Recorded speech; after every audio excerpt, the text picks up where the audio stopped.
Welcome back to another video. Last month, the Pope officially declared a 15-year-old Italian boy as a saint. He was born in 1991 and died of leukemia in 2006. He was first recognized for heroic virtues by the Church because of his work online. Now, since the age of 11, he created and maintained a website that showcased miracles in the Catholic faith around the world. Now, he's definitely on the younger side for saints, but the headline-grabbing fact is that he is the first millennial saint and the most recently born saint. Now, in comparison, the second most recently born saint is a Spanish nun, born in 1926. The third is an Italian Catholic pediatrician, born in 1922. And the fourth is the Pope that ruled from 1978 to 2005, Pope John Paul II, and he was born in 1920. So here we have a rather unusual gap of 65 years. So you can imagine the significance of this young millennial saint. Now, sainthood has a long tradition in many religions, but especially significant in the Roman Catholic Church. Now, theologically speaking, the Church doesn't make saints, he merely recognizes them.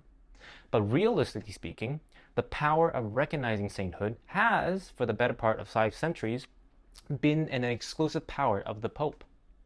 So in other words, we can say that who the Church chooses to canonize, that is to declare someone a saint, must somewhat reflect what the Pope or the Church more broadly wants to celebrate.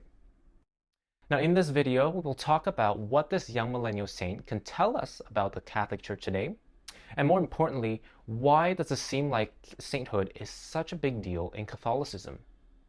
We will also look at how exactly miracles work in a world of advanced medical sciences. The word saint came from Latin and originally means holy and sanctified.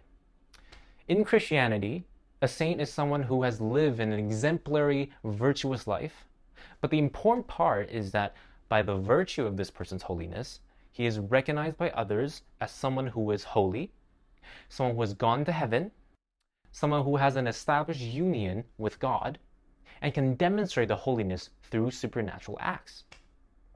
So the implication of sainthood for those that are still living is that people will pray to God through these saints in a process that is called intercession. People believe that saints already have a special bond with God, and they can demonstrate their bond by convincing God to perform supernatural acts. Besides praying though, people also keep relics of saints, like parts of their bones or personal items, and celebrate them according to the Catholic calendar. The procedures for sainthood have changed over time, but currently there are 4 main steps in the career path to sainthood. First, the candidate must have passed away because, well, you can't be in heaven while still alive. The second step is becoming venerable, a title given to someone formally recognized by the Pope for having lived a heroically virtuous life. This young Italian boy was granted this title in 2018 because of his work on the internet. Then, if someone prays through the candidate and a verified miracle happens, usually a medical miracle, the Pope beatifies the candidate, giving them the title Blessed. Finally, another verified miracle needs to occur, after which the Pope can canonize the candidate, officially declaring them a saint. Now, interestingly, the Bible only mentions that saints have a unique bond with God, but it never really specified the process of becoming a saint or what a saint's life should look like. From the 1st to the 4th century, the earliest saints were martyrs persecuted by the Roman Empire. After their deaths, the faithful would collect their bodies and bury them in safe places. Believers would gather at these sites to celebrate the anniversary of martyrdom.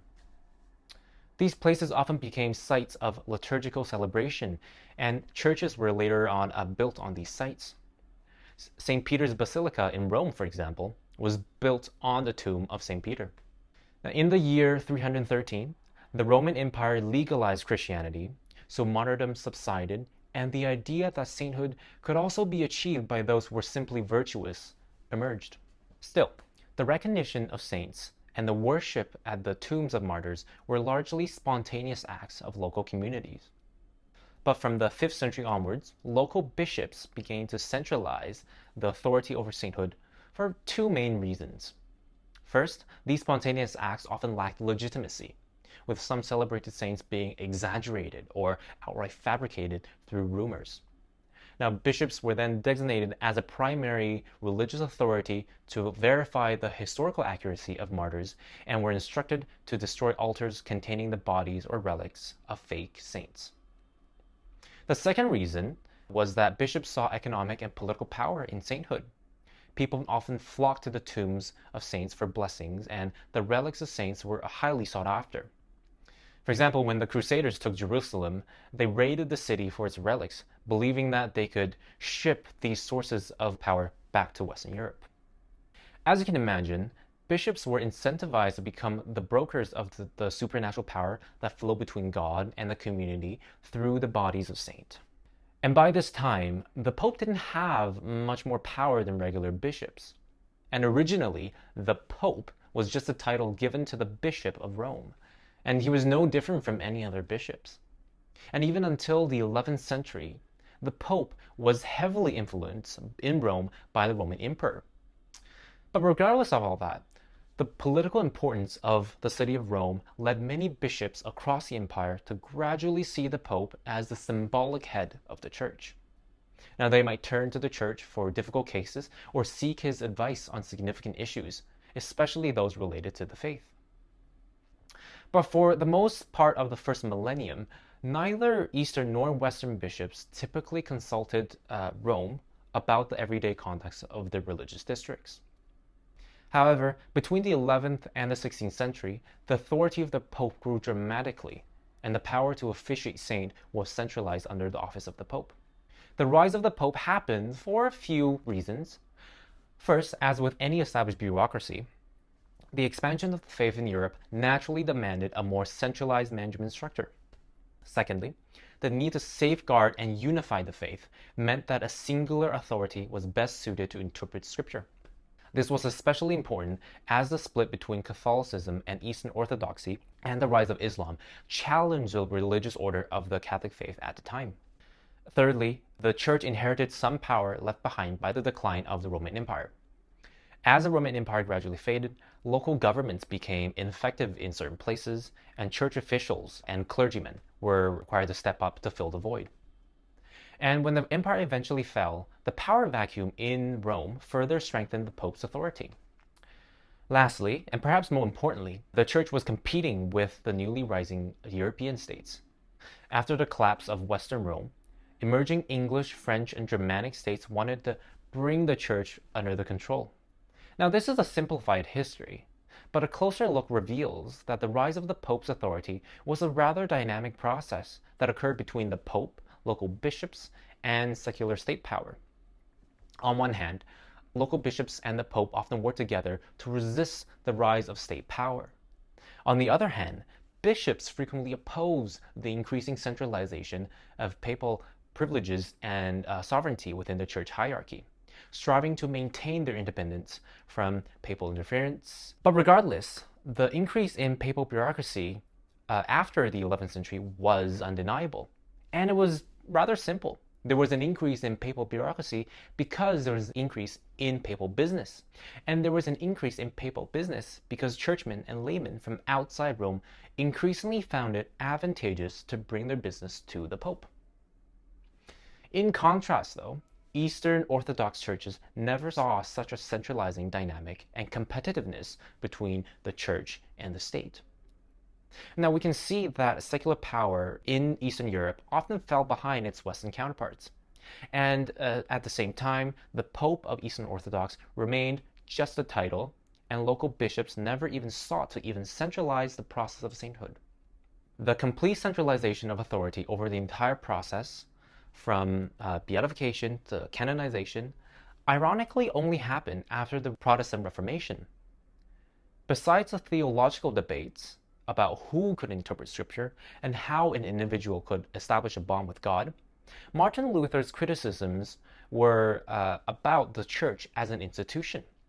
Now, he pointed out issues like indulgences and the corruption of local bishops and the monetary transaction revolving relics. He questioned the validity of many saints, saying that they were fabricated. Interestingly, these were problems that the higher-ups in the church also opposed, as corruptions at the lower levels undermined the integrity of the church as a whole. So they responded rather well. In 1588, Pope Sixtus V created a Roman Curia with 5 congregations to help govern the universal church. He assigned the task of overseeing the process of the beatification and canonization to the Sacred Congregation of Rites. By 1634, only the Pope was allowed to recognize saints, and it was stipulated that the life of the candidate must be investigated. Any miracles attributed to the candidate must be authenticated by different medical professionals, and there needed to be multiple eyewitnesses. The whole process adopted the spirit of Roman legalism and were made to be objective and heavily reliant on evidence. They even had an opposition lawyer nicknamed the Devil's Advocate, whose entire job was to argue against the candidate's sainthood to ensure that every successful applicant was undeniably a saint. Though the process of canonization has changed over time, the basic framework has remained the same. There must be records of the saint's life. Physicians and eyewitnesses must attest to the miracles. But this seems like a lot of effort. So why do the higher offices of the church insist on maintaining the title of sainthood and the whole system around it? The Eastern Orthodox Church didn't bother, the Protestants didn't bother, and many other religions didn't either. It doesn't seem like having saints would necessarily strengthen the religious order of the church that much. I mean, after all, people don't subscribe to the faith solely because of saints. But if we look at this from another perspective, we find another unique feature of Catholicism, and it's that it's also the most institutionalized religion. None of the other major religions share its level of bureaucracy and hierarchy. And if we were to evaluate the church as a bureaucracy for just a minute, we can kind of get an idea of why sainthood is such a big deal. In any bureaucracy, it is crucial that those in power maintain authority over their subordinates. As you can imagine, this works well for those at top, but for those lower down, there has to be something that incentivizes them to renew their loyalty to the system. Now, in the modern society, continuous economic growth means that there's always prospects for advancement. There's always a bit for everyone. A municipal admin staff, for example, might stay within the bureaucracy because they see potential to become a supervisor as the team grows, or they might move to another growing sector where they can use their skills. But until the Industrial Revolution, most societies experienced little overall economic growth. With constant technology and limited land, the total wealth of a society was practically fixed, making any contest for a profit a zero-sum game. More for me means less for you. We can see this dynamic in the church as well. Priest manages parishes, and bishops manage multiple priests, and they each covered a certain population in a specific area. This means that the size of the church hierarchy was limited by both land and population, and any realistic prospects for promotion within the church required new parishes to be established, new churches to be built, and new population to be converted. Now, obviously, this wasn't happening in the Middle Ages, making it nearly impossible for an average churchman to eventually rise to a higher office. So what motivates lower-level church officials to stay loyal to the system? Well, modern bureaucratic theory tells us that no bureaucracy can sustain itself by simply giving orders. Private incentives for subordinates, both formal and informal, are needed just as much as punishments or repressions to encourage loyal behavior. Before the rise of papal power, the corruption of local church officials satisfies this need for reward for themselves. They monopolize the power to recognize saints, manage their relics, and abuse their spiritual authority, and this justified their loyalty to the hierarchy. But after Martin Luther's attack on the corruption in the Catholic Church, the leaders of the church sought to discipline such corrupt behavior. So they centralized the church apparatus, launched an inquisition against heresy, and established seminaries, which are basically schools for priests, to instill discipline and religious order. But this took away the little reward that lower-level officials had. And the head of the church must also have been aware of this. So they reformed sainthood into a reward mechanism that quite brilliantly fulfills two important functions. Firstly, it rewards the lower-level operators in the church, And secondly, it reinforces the doctrine of the church by rewarding those that contribute most to the religious order. But how exactly does sainthood reward the lower level operators? Well, saints need to be dead and they need miracles to be attributed to them. You can't just make them up. Of course, the operators we are talking about here are not the would-be saints, who by definition are dead, but their followers who are alive and stand to profit from their candidates achieving canonization. This is because while suitable candidates for sainthood are indeed rare, the key to successful sainthood is a collective long-term effort, including submitting the application to Rome, providing witnesses to the candidate's holy behavior in life, compiling supporting documents, getting doctor's examinations, and providing financial backing to their cases. The average timeline for canonization exceeds a century, so consistent and long-term pressure beyond a generation's time on the offices of the Pope is a must.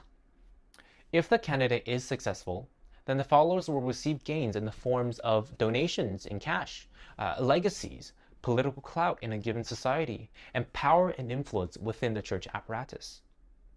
As you can see, popular support is still the key to sainthood.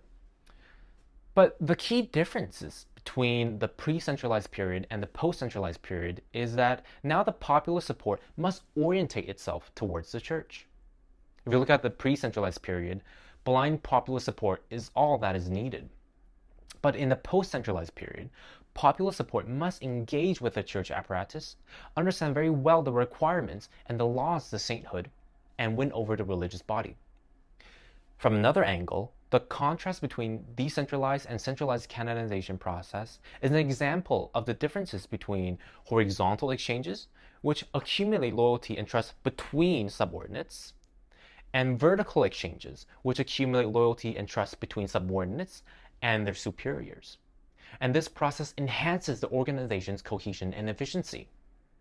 There's another aspect of sainthood that reinforces the church structure. If we look at modern bureaucracies, be it companies or governments, there are clear rewards for lower level operators, and the paths to these rewards are usually very transparent as they are laid out in policies. Right? You know exactly what you need to do to get that reward or promotion. But the Catholic Church as a bureaucracy never had this kind of transparency because there's no guidelines on what a potential saint should look like. All the power of defining and recognizing sainthood lies within the Pope's office. If we look at the 7 virtues, which sits opposite from the 7 sins, we can see that the definitions are broad and generic enough to include almost anything. The only real variable here is whether or not certain acts benefit the church. And so this system gives the Catholic Church immense adaptability and structural integrity, and ensures that even the lower level operators stay loyal to the structure. And this is exactly how the system of sainthood works. It is up to the lower level operators to volunteer their time and look for aspects of social behavior or corners of society that lacks Christianity, and they build their bid for sainthood there.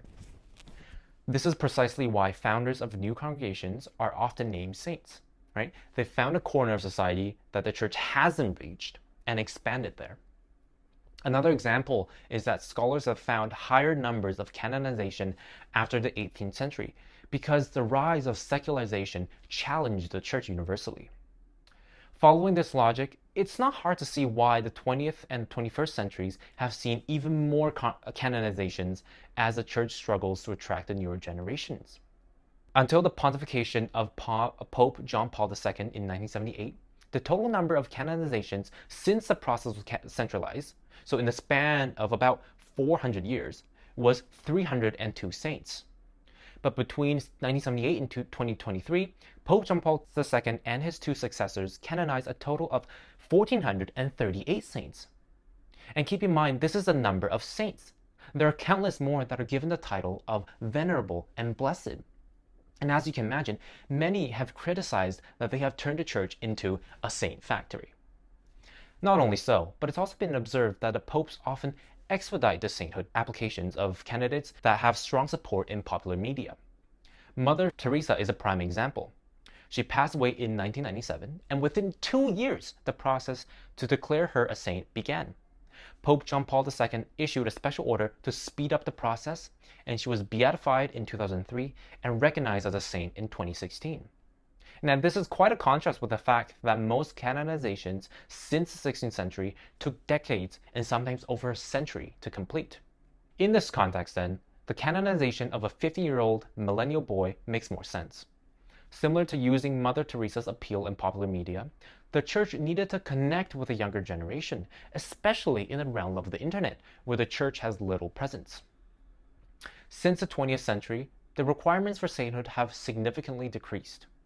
Before 1983, you needed 2 miracles to get beatified and 2 more to get canonized. But after 1983, they were both reduced to 1 miracles each. Also, before 1983, followers had to wait 50 years before the candidate's death before an application can be submitted. But that was later reduced to just 5 years. And as the world continues to modernize, we can only expect that the Catholic Church continues to ease the requirements and celebrate those who are able to spread the gospel on the internet. So, for anyone aspiring to become a saint, good news, the requirements are lower than ever. But remember, you do have to be dead. Here, my analysis of the young Italian saint is largely complete. But before I wrap up, I want to touch on the relationship between modern medicine and the church. It's no surprise that some people may see the church and religion as deniers of modern science and medicine. Well, from the witch burnings of medieval times to the anti-vaxxers during COVID-19, religious zealots have often gone against science and common sense. In regards to sainthood, researchers have actually found a correlation between warmer weather and higher reports of medical miracles. Now, I can't really imagine that this is because God responds to prayers quicker only in the summer, right? So you can imagine my surprise when I found out that one of the ways the Catholic Church regulates the process of sainthood is through rigorous medical reviews of miracles. When Pope Sixtus V formalized the process of sainthood in 1587, medical examiners were included in the process for the first time. And by the end of the 17th century, examinations of miracles were strictly scientific in nature. Since then, medical experts have played a central role in the canonization process, where the success of a case often depends on doctors' testimonies. In 1948, Pope Pius XII created a medical commission to advise theologians on miracles. And currently, the commission consists of about 60 members, mostly selected from outstanding professors, department chiefs, or chief medical directors in various university hospitals in Italy. Their job is to determine whether any alleged medical miracle is inexplicable by current medical sciences. And there's a lot of work that goes into each examination. These doctors have to review extensive records, x-rays, and lab reports. And each doctor is to work in isolation, and it takes about 25 to 30 hours per case. This rigorous procedure is part of the Church's effort to respond to criticisms from reformers, showing that the Church genuinely tries to combat heresy and superstition. The relationship between the Catholic Church and the modern science is a lot less contentious than we might think. The thing is that the Church has no problem crediting modern medicine for every healing that can be explained. There's this popular saying that goes, "God help those who help themselves." And going to the doctors and following modern hygiene practices is exactly that.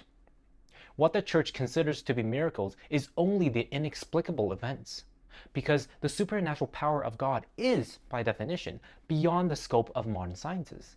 If you can explain it, it's not a miracle. But putting religion aside for a sec, there will always be unknowns and inexplicable events in medicine. The technical term here is spontaneous remission, or cures for unknown reasons. For example, spontaneous tumor regression has been documented since the 12th century, and it occurs in about 1 in every 60,000 to 100,000 cancer cases. The interesting thing is that science doesn't need to explain them because the rarity of medical miracles is part of statistical possibilities, just like the Lysol wipe that claims 99.99% effectiveness. From another angle, as rare as they may be, we can say that extremely unlikely events have to happen. Now, going back to our young Italian saint as an example here, there were 2 miracles attributed to him. One was a girl from Costa Rica who recovered from a brain injury after an accident.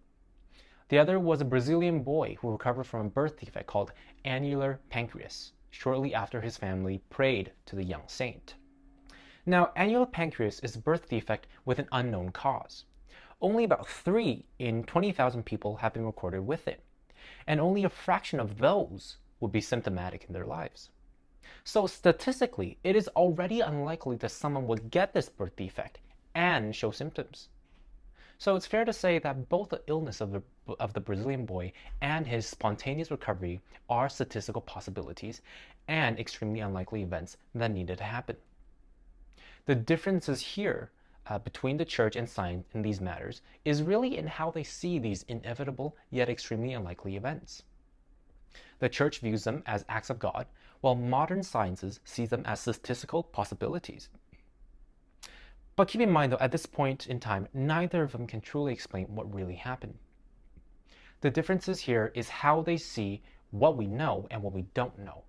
In other words, the differences here are epistemological. So you can see here that the relationship between science and religion is a lot more nuanced. Not only so, but early modern sciences were actually facilitated by the church. The church needed medical professionals to legitimize miracles, especially when the Protestants doubted the validity of saints. It was Pope Innocent III who ordered the first recorded autopsy in the 13th century. And the medical conditions that people reported miracles on changed as medical science advanced. In many ways then, advancements in science occurred because of religious interference, not in spite of it. After all, without a doctor's pessimistic diagnosis, how can we truly know that a healing was truly exceptional and unexpected? So while we can foresee that the church will continue to struggle to convert followers in the 21st century, it will not run out of miracles. Thanks for watching. I'll see you in the next video. Cheers.